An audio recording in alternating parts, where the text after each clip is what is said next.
Enough is enough. Vinicius junior কত বড় star, কত বড় খেলোয়াড়, ব্যালন ডি'অর জেতার মতন খেলোয়াড়, এইসব বিষয়গুলো বাকওয়াস, জাস্ট বাকওয়াস। কালকের খেলাটা দেখার পর আমার কাছে শুধু মনে হইলো যে ভিনিসিয়াস জুনিয়র একটা বাকওয়াস। মানে এইটার মানে আর কোনো দরকার নাই ব্রাজিল জাতীয় দলে, কোনো দরকার নাই। ভিনিসিয়াস জুনিয়রকে ছাড়াও বিশ্বকাপে যাওয়া যাবে, ভিনিসিয়াস জুনিয়রকে ছাড়াও বিশ্বকাপ খেলা যাবে, বিশ্বকাপ পাওয়া যাবে। ভিনিসিয়াস জুনিয়রকে আর কোনোভাবেই ব্রাজিল জাতীয় দলে দরকার নাই। আপনারা আমার এই কথাটা শুনে অনেকে হয়তো একটু রেগে যাবেন, মন খারাপ করবেন, বাট আমার কিছু করার নাই। ট্রু ফ্যাক্ট বলবই আমি। আমার কাছে একটা জিনিস সবচেয়ে বেশি জঘন্য লাগছে, একটা মানুষ কতটা দুর্দান্ত খেলোয়াড় হইলে ব্যালন ডি'অরের জেতার মতো লিস্টে থাকে, তাও সেটা সেকেন্ড পজিশন, এবং সেকেন্ড পজিশনে থাকার একটা ব্যক্তি পেনাল্টি স্পট কিকটা নিচ্ছে কতটা জঘন্যভাবে। আপনারা তার ফুট মুভমেন্ট খেয়াল করবেন, মনে হচ্ছে যেন পেনাল্টি কিক আউট কীভাবে নিতে হয় এটাই উনি জানেন না, এবং জঘন্য পেনাল্টি শুট আউট নিচ্ছে। রিবাউন্ড যেটা আসছে সেটাও সে ভুল ইয়েতে মারছে। This is absurd, this is absolutely absurd. যখন পেনাল্টিটা পায় আমার কাছে মনে হয়েছিল যে সম্ভবত রাফিনিয়া পেনাল্টি কিক আউটটা নিবে, রাফিনিয়া নিলে আমি শিওর এইটা এরকম হইতো না। Vinicius junior just a sheet. Brazil জাতীয় দলকে ডুবানোর জন্য ইনি একাই যথেষ্ট, এবং কতগুলো যে সুবর্ণ সুযোগ মিস করছে ভিনিসিয়াস জুনিয়র, আনবিলিভেবল।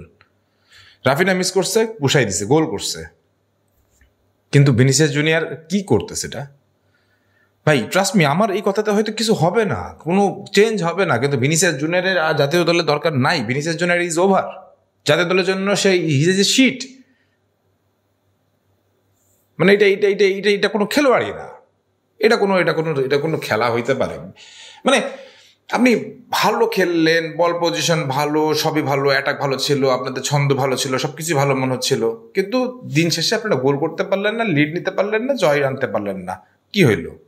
হ্যাঁ, এখানে একটা মজার জিনিস ঘটছে, সেটা হচ্ছে যে আপনার ড্র করে পয়েন্ট টেবিলে 3 নম্বরে চলে গেছেন, আর আর্জেন্টিনা হায়রা 1 নম্বরেই আছে। কিন্তু আর্জেন্টিনা যে হারছে, ব্রাজিলের ফ্যানরা একটু মনের শান্তি নেন যে আর্জেন্টিনা হায়রা গেছে, তো কি হয়েছে, আমরা তো ড্র তো করছি, ওই শান্তি নিয়েই থাকেন।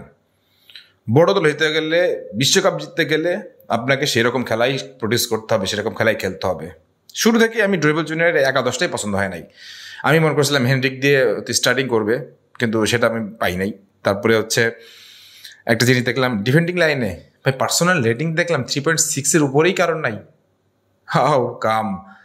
মানে ডিফেন্ডিং লাইন ভোগাচ্ছে, কিন্তু এত ভোগাইতে হবে ডিফেন্ডিং লাইন?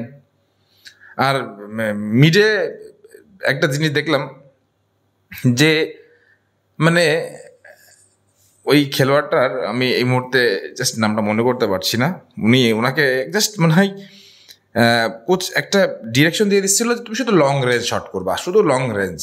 সে যেখানে বল পাইতেছে সেখান থেকেই লং রেঞ্জ। আরে ভাই, লং রেঞ্জ শট করো ঠিক আছে, কিন্তু লং রেঞ্জ শট করতে হবে কোথা থেকে, কত জায়গার ব্যবধান থাকতে হয়, কোন জায়গা থেকে থাকতে হয়, কোন টাইমে থাকতে হয়, বা কিভাবে করতে হয়, এই জিনিসটা বুঝতে হবে।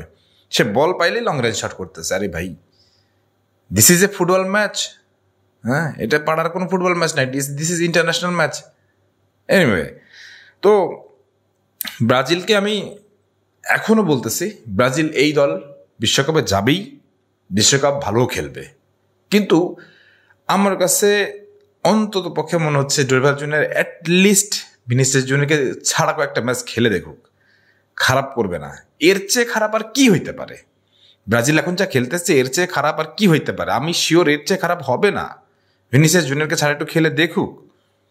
উনি যখন ডরিভাল জুনিয়র যখন নতুন নেতৃত্বই আনতেছেন, নতুন খেলোয়াড়ই আনতেছেন, তখন ভিনিসিয়াস জুনিয়রকে ছাড়া একটু ট্রাই করে দেখুন, করুন, আমার মনে হয় খারাপ হবে না, বরং জিতবে। এক ভিনিসিয়াস জুনিয়রের জন্যই পুরো ব্যালেন্সটাই নষ্ট হয়ে যাচ্ছে, পুরো ওভারঅল যে ব্যালেন্সটা, সে ব্যালেন্স নষ্ট হয়ে যাচ্ছে। সবাই বল পাইলে ভিনিসিয়াস জুনিয়রের কাছে দেয়, এটা কি ব্রাজিল দলের খেলা নাকি? ব্রাজিল হচ্ছে সেই দল যে দলের ডিফেন্ডাররা গোল করে। আমরা আগে যখন ব্রাজিলের খেলা দেখতাম, ব্রাজিলের ডিফেন্ডাররা গোল করতো, ট্রাস্ট মি, ব্রাজিলের ডিফেন্ডাররা গোল করতো। ব্রাজিলের ডিফেন্ডাররা যখন গোল করতো আর এখানে আমাদের সুপার স্ট্রাইকার সুপার বয় তারা গোল করতে পারে না, রিবাউন্ড শট নিতে পারে না, বারের বারে মারে কি করে না করে হোয়াট এভার। যাই হোক, এনিওয়ে আর্জেন্টিনা হারছে, খুশির সংবাদ আপনাদের জন্য, ব্রাজিলের জন্য, আপনারা এটাতে খুশি হয়ে যান। আর আরেকটা জিনিস বলবো, কোচ ডরিভাল জুনিয়র একটা জিনিস করলে ব্রাজিল দল ঘুরে দাঁড়াবে আরও বেশি ভালোভাবে, সেটা হচ্ছে যে টিম বিল্ডিং করেন, টিম বন্ডিং করেন, টিম বিল্ডিং করেন, ব্রাজিল হয়ে উঠবে। এর চেয়ে বেশি কিছু বলার নাই। সবাই ভালো থাকবেন, সুস্থ থাকবেন, আল্লাহ হাফিজ।